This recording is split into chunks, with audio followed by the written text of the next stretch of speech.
Masterlock makes it simple to rekey your M532 padlock to match your house key. This product is compatible with Masterlock and most quickset keys. You can rekey this padlock in seconds. All you need is the rekeying tool, padlock key, and your house key. Insert the key that opens the lock. Turn the key 90 degrees to open the lock and reveal the rekeying hole. Fully insert the rekeying tool in the rekeying hole. Do not insert it in the drain hole. A fully inserted rekeying tool will look like this.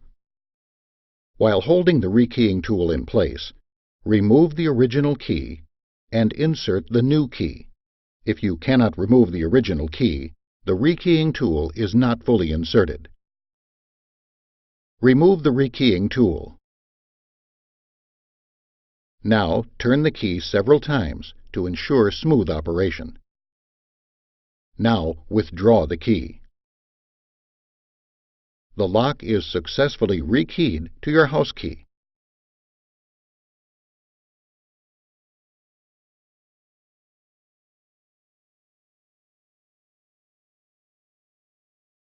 Store your house key code located on an original house key at masterlockvault.com. Masterlock.